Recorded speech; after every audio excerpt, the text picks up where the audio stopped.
Labour's New Zealand First Leader and veteran politician Winston Peters has ruled out working with Labour in the next election if Chris Hipkins is still in charge. Peters has described a potential trio of Labour, the Greens and Pāti Māori as a woke circus. He says, when I ruled out Hipkins in 2023, I ruled him out permanently. Well, he actually ruled out Labour in November 2022, 3 months before Hipkins became leader. But in other words, barring a leadership change in Labour, it looks like the only conceivable grouping Peters would consider after the election will be something on the right. Chris Hipkins has hit back saying he had ruled out working with Peters before the last election, and it's highly unlikely that he's going to change before next year. Former Labour Cabinet Minister Stuart Nash joins me now. Stuart, good morning. Good morning to you and all your listeners. Thank you. Has the Labour Party got a bit of a dilemma here, Stuart, with Winston 100%. Saying, yeah, he won't work with the party if Chris Hipkins is the leader? You know, there are a number of different scenarios. And, I work in Wellington and Auckland, but I live in Napier. So, people still like to talk to me about politics and I still take a passing interest. And, I can see a conceivable or a possible scenario where New Zealand First get 15%. They're resonating in a way that not many of the parties are in the regions, to be honest. Labour may end up with 35.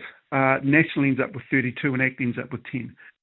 So you've got two possible scenarios here where Winston is the kingmaker, right? So you've got one scenario where it's Winston, National and ACT, like we've got at the moment, or another scenario where New Zealand First could govern with Labour. Now this, and I'm not, I do want to say I've got no insights. I haven't spoken to Winston about this. I haven't spoken to Hipkins about this. So this is just the way politics play out. Yeah. So, you could have a scenario where Labour could be in power in coalition with New Zealand First, but only if they replace their leader. Yeah. Now, it doesn't mean that Hipkins couldn't be in cabinet or whatever, but the thing I know about politics, and your listeners will be well aware of this, is that opposition is pretty much a complete waste of time. Yeah. In government, you get to change the world. Now, I do agree with Winston when he says that a Labour, Green, Te Pāti Māori coalition would just be a shit show. And actually, I don't think people would vote for that. I mean, I'm astounded, and I've been quite open about this. I'm astounded that Hipkins hasn't ruled out working with Te Pāti Māori, and because the longer he leaves it, the more it is baked into people's perception that Labour will need Te Pāti Māori. I would rule them out now, and just get that out of the way. That's interesting, Stuart, because he likes to call the government the coalition of chaos. That's his kind of full card. That's fine. But if we're talking chaos, as you said, why is he not? I mean, we're 18 months out. Maybe you know how it works. It's a long way out. But should he, just for people's peace of mind, say now he won't work with Te Pāti Māori? Again, is he hedging all bets? Well, I would say that. And the reason I would is because Te Pāti Māori is a radical party that has a fringe level of support, according to all the polls. But it's quite a vocal fringe level. Te Pāti Māori has behaved, I think, incredibly badly in the House. They do have a constituency. I mean, they hold a number of the Māori seats. Yeah. But the vast majority of Māori continue to vote for Labour in their party vote. That's why we've got an overhang in Parliament. I would rule them out now. I would make it very, very clear that we will not work with the party that said we want 50% of the police budget and 50% of the corrections budget. We want a Maori parliament. Just get rid of them, because the people who decide elections do not like that sort of rhetoric. And like I said, the longer you leave it, the more it becomes the reality for people who are looking. Now, we could be 18 months out from the election, right? So there's still time, but I would clear that up now. But we will not work with the Pāti Māori. They're out in their own.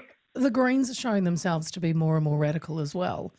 So again, I always think behind closed doors, Hipkins must be like weeping. I just don't know. I agree. Once they've just turned into Te Pāti Māori, but green. But there's no green left in them.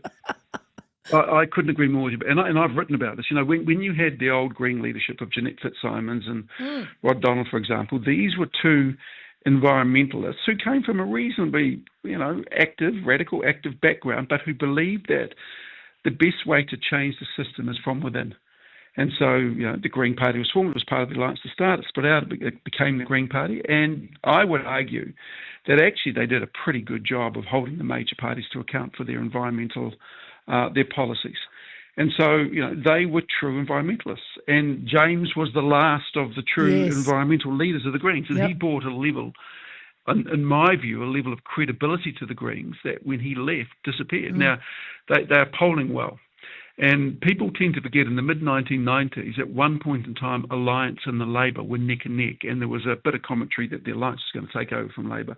And then, Helen Clark got the party sorted.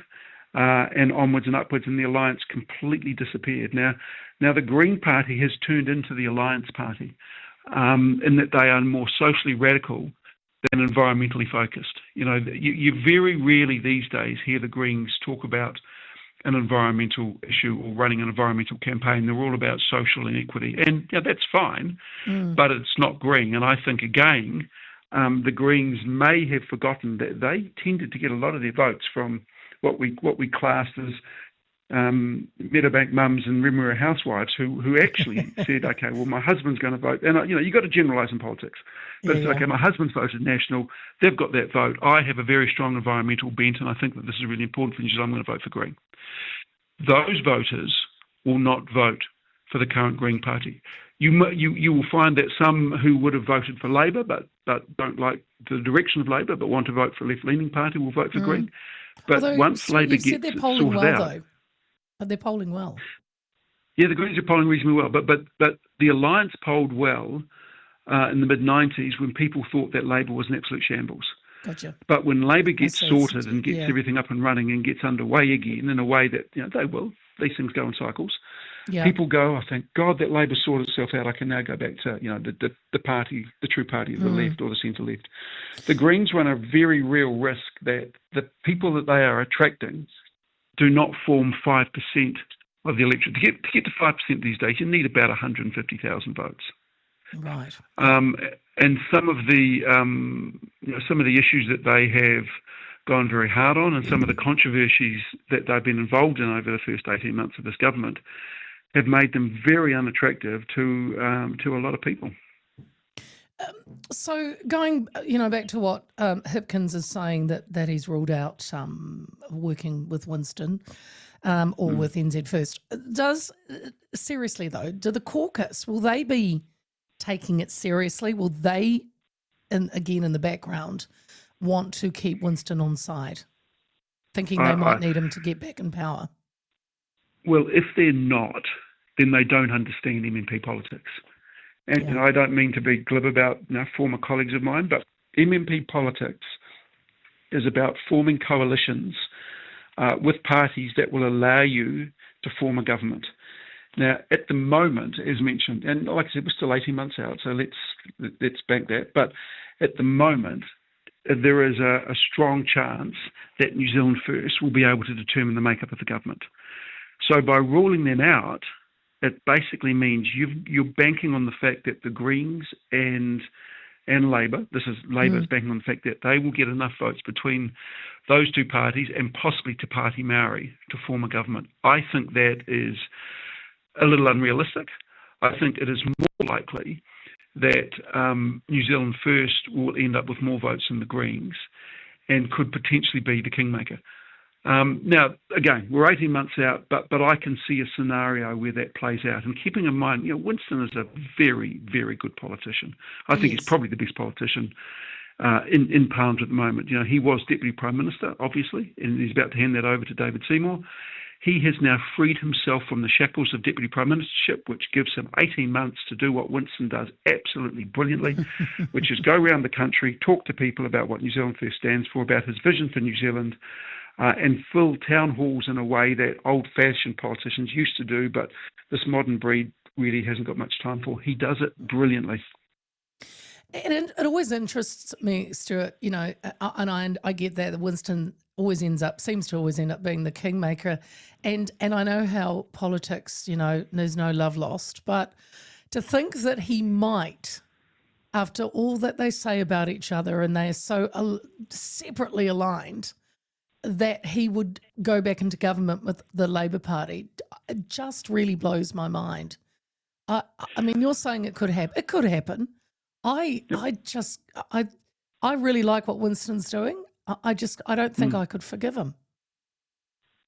Look, and that's the view that a lot of people took in 2017, and maybe that's the reason why the New Zealand First didn't get back in 2020, because a lot of people felt betrayed's the wrong word, but felt that Winston had made the wrong choice. But the thing is that politics is about pragmatism, and he went with Labour in 2017 because you had two leaders who had a vision for the country, who were vital, who were energetic, who wanted to do things differently and brought a completely different perspective than those who had been there for 9 years. And also keeping in mind that two of the cabinet ministers, we never knew which one it was, but one or the other of two cabinet ministers in the Bill English cabinet had been very disrespectful to Winston, and someone had leaked information that was designed to damage Winston. And the thing I know about Winston is I've got an immense amount of respect for Winston. And if you treat Winston with respect, he will treat you with respect, like life, right?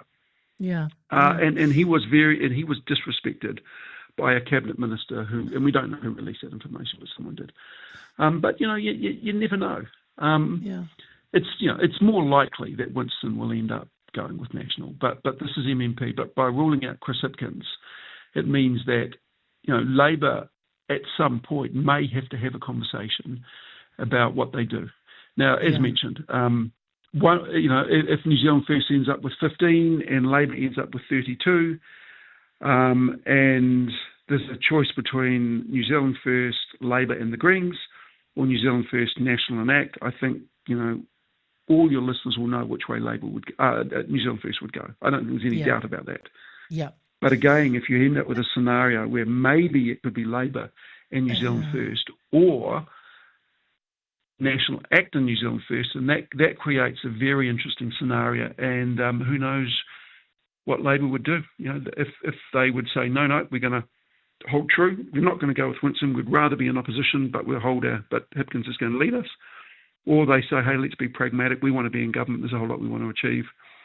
Let's see what we end up with. But keeping in mind also that post-election, coalition negotiations can be tough and can be brutal. And, there's a lot of water to go under the bridge, to use a terrible cliche, before we know the state of the 2026 government. But it'll go Hipkins fast, ruling out Stuart, Winston is interesting.